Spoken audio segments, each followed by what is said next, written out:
이번 책은 빨강머리 앤입니다. 이 책의 원 제목은 앤 오브 그린 게이블즈 초록 지붕집의 앤입니다.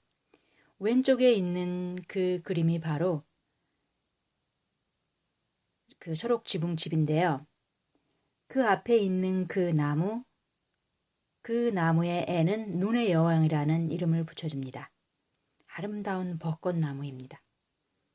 그리고 옆으로는 개울이 흐르고 멀리 반짝이는 호수가 있고 마차를 타고 나가면 바다가 보이는 캐나다의 이 아름다운 섬 세인트 로렌스만에 위치해 있는 프린스 에드워드 섬인데요.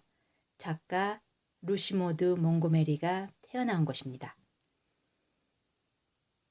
이 책은 자연의 묘사가 눈에 선하게 떠오르게 하는 정말 아름다운 표현들이 계속 이어지는데요. 이것은 이 작가가 태어난 이곳을 배경으로 하고 있기 때문이고요. 작가가 자기 자신이 태어나고 자라고 그리고 그 이웃들의 이야기를 썼기 때문에 거기에서 모티브를 얻었기 때문에 사진을 들여다보는 듯한 그러한 인상을 많이 받았어요. 이 작가도요, 21개월 만에 어머니를 잃고 외할아버지와 외할머니와 함께 자라는데요. 이 책 속의 앤이 태어난 지 얼마 안 돼 그 어머니 아버지를 열병으로 잃고 고아가 되는, 그러니까 자신의 이야기와 비슷하게 설정을 했더라고요. 그리고 이 책 속의 앤이 그 입양되는 이야기의 모티브는 옆집 그 독신 남매집에 11살 조카딸이 와서 사는 것을 보고 이 책을 쓰게 되었다고 하더라고요. 이 책의 앤도 11살에 그 독신 남매 마릴라 커스버트와 매슈 커스버트 집에 입양되어 오는 이야기로 시작되거든요. 나중에 이 작가 몽고메리는 그 교직 생활을 하다가 외할아버지가 돌아가시자 다시 이 캐번디시로 외할머니와 함께 우체국을 경영하면서 그렇게 생활하거든요. 그러니까 앤도 나중에 교사가 되고 이런 것들이 많이 닮아 있어요.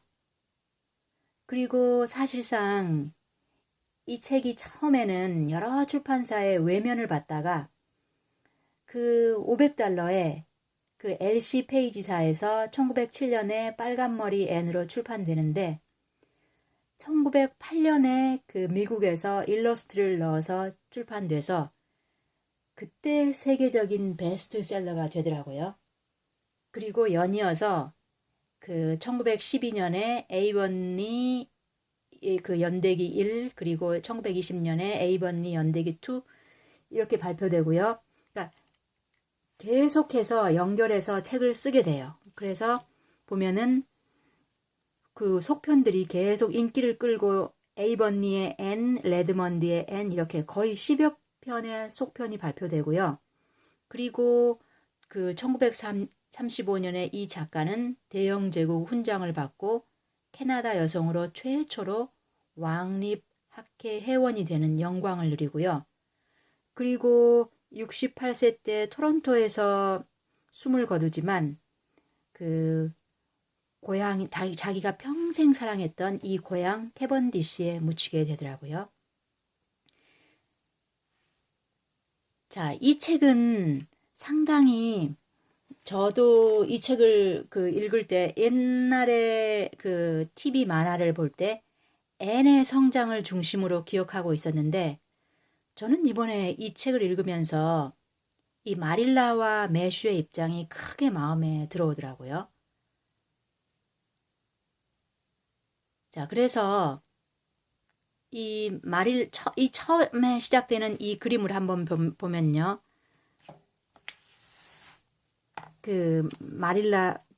마릴라와 매슈가 지금 대략 나이가요. 한 50세가 넘었어요. 그래서 농장 일을 경영하는 것이 너무나 힘이 들어요. 그렇기 때문에 그 농장 일손을 도와줄 그러한 남자아이가 절실히 필요했거든요. 그런데 지금 여기 요 사진, 여기 이 컷을 보면요. 지금 이 매슈는 여자들이 가장 부담스러워요. 특히 어린 여자아이들은 매슈를 보면 슬슬 피하기까지 해서 여자아이들이 부담스럽기 짝이 없는데요. 매슈가 지금 이렇게 차려입고요.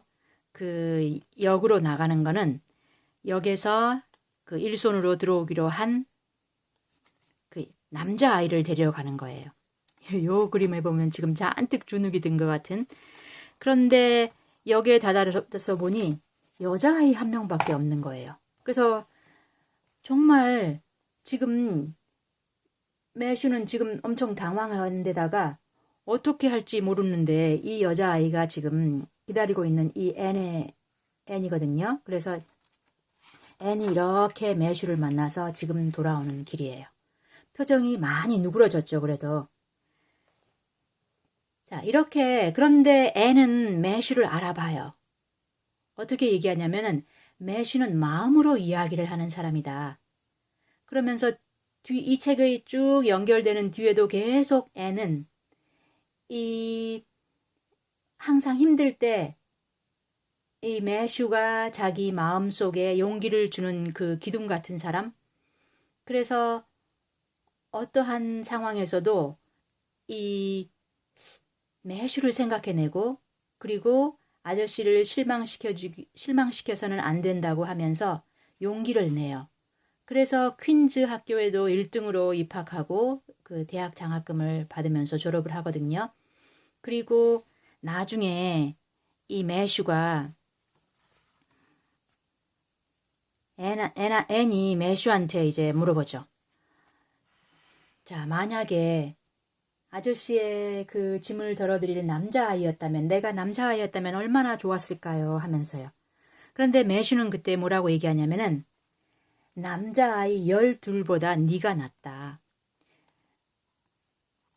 자, 그렇게 앤의 마음을 읽어주죠. 그러니까 앤과 매슈는 처음에서 이 장면에서부터 보면은 항상 마음으로 통하는 그러한 신뢰를 끝까지 지켜나가요. 자, 그럼 앤은 또 어떠냐면 이 앤이 그 다음에 마릴라를 만났을 때요. 이 마릴라도 사실상 그러니까 지금 이 미혼인 이 남매 마릴라와 매슈가 처음으로 부모가 되는 이 성장기 이거를 볼 때 마릴라가 얼마나 여기저기에서 당황해하고 그리고 어떻게 말로도 표현할 수 없는 그러한 것들을 많이 느꼈어요. 그러면서 마릴라도 또한 이 11살짜리의 인생을 자기 앞에 이렇게 딱 어느 날 맞닥뜨리고 그리고 함께 성장해가는 듯한 그러한 것들이 많이 보였어요. 그래서 이 마릴라가 처음에 같은 동네 마당발인 린드 아주머니가 와서 앤을 보자마자 자, 어쩜 저렇게 못생겼을까? 이 주근깨 빨간 머리 그 다음에 빼빼 마른 데다 정말 저렇게 못생긴 애는 처음 본다 이렇게 얘기를 하죠. 자, 이 장면이거든요. 바로 이 말을 들었을 때 자, 앤이 이 린드 아주머니에게 당당하게 대들죠. 자, 아주머니한테 상상력이라고는 하나도 없는 뚱뚱보라고 얘기한다면 아줌마는 기분이 어떠시겠냐고. 자, 이렇게 하면서 이제 바닥에서 엉엉거리고 우는 거예요.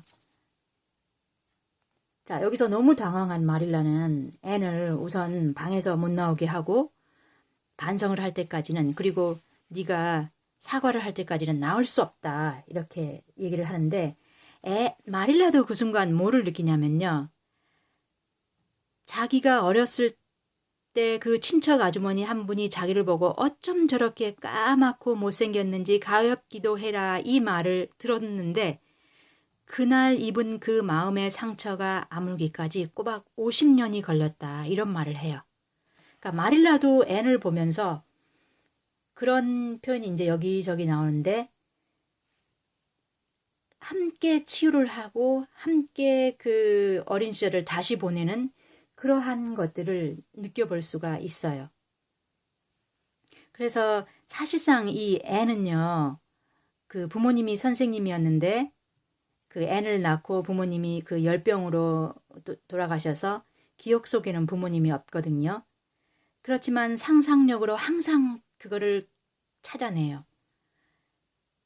그래서 이러한 그 상상력 덩어리인 이러한 여자아이를 정말 이 아이라고는 한 번도 키워본 적도 없고, 그 다음에 무뚝뚝하기 짝이 없는 이 마릴라가 맞닥뜨리는 이 어려움은 훨씬 더 크게 이렇게 느껴질 것 같아요. 그리고 마지막에 이 책이, 그러니까 11살에 지금 앤이 들어와서 마지막에는 이 책이 끝날 때쯤 앤은 16살 6개월의 숙녀로 성장해 있거든요. 그런데 보면은 이 마릴라는 앤의 앤이 자기하고 몸을 부딪히는 거, 그러니까 이 뜨겁고 뭉클한 이 아이의 몸을 맞을 때 어리둥절해하고 당황하기까지 해요. 그런데 앤을 이렇게 키우면서, 자, 마릴라는 자기가 잃어버렸던 그 웃음이요, 우리가 그냥 조그맣게 웃는 웃음이 아니라 이렇게 한바탕 웃는 웃음, 이러한 것을 찾아내요. 이거를 누가 보게 되냐면 매슈가 보게 돼요.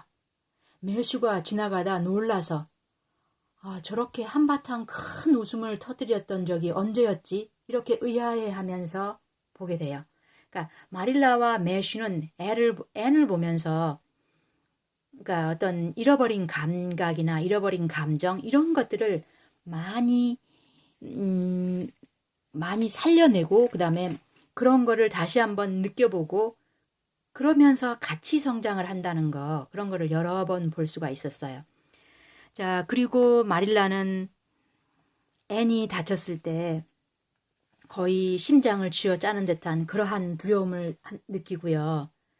그리고 자기보다 커버린 앤을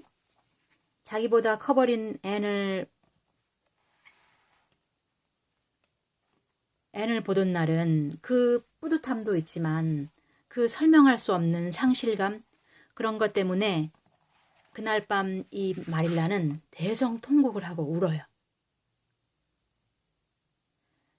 마릴라가 사랑하는 법을 가르쳐준 이 아이가 사라지고 진지한 눈빛을 한 이 15살 소녀가 사려 깊은 이 조그마한 얼굴을 당당하게 들고 서 있죠. 이 모습을 본 마릴라, 그날 밤 대성통곡을 해요. 자, 마릴라는 어린아이를 사랑한 만큼 그 눈앞의 소녀도 사랑하지만 마릴라는 뭐라고 설명을 할 수가 없어요. 자, 이렇게요. 마릴라는 너무나 엄격하게 대하기 때문에 앤도 마릴라가 정말 자신을 사랑하는 걸까, 이러한 의문은 가지고 있어요. 자, 그래서 아직도 마릴라는 앤에게 못다한 말이 있어요. 그런데 그러한 마음속에 못다한 말을 가장 큰 슬픔을 맞이한 날, 지금 이 마릴라와 앤이 가장 큰 슬픔을 둘이 함께 겪는 그날 밤이에요.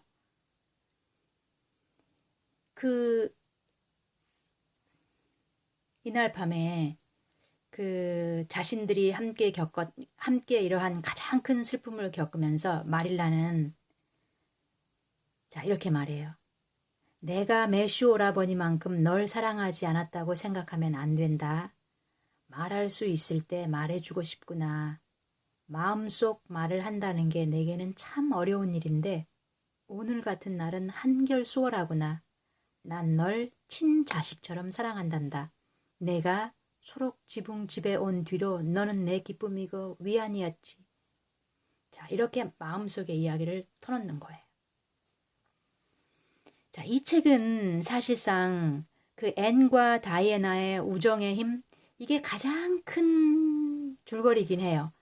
그렇지만 이 책은 이 큰 우정의 힘이 있지만 또 어떤 게 있냐면은 항상 애는 어떤 상황에서도 어떤 상황에 처하든지 낭만을 찾아보라는, 그러니까 다른 말로 그 세상을 다른 시선으로 보게 해주는 그러한 힘을 주고요. 그리고 이 작가의 생생한 자연의 표현들이 그 마음에 치유를 해주는 듯한 그런 힘을 주는 것 같고요. 그리고 우리가 서로 함께 할 때 서로 어떠한 상황에서도 그 같이 함께 할 때, 그럴 때 찾을 수 있는 그러한 덕, 그거를 말해주는 것 같았어요. 제가 어렸을 때 본 그 만화, 영화 이런 거를 보면서 저는 앤을 알고 있다고 생각했었는데 저는 앤을 이제야 알게 되었다. 이런 걸 깊이 느꼈어요. 그래서 이 책을 읽는 내내 마음이 훈훈해지고 참 즐거웠어요. 그리고 이런 게 낭만이라는 거야 하면서 웃음을 지을 수도 있는 그런 책이었습니다. 여기까지 들어주셔서 고맙습니다.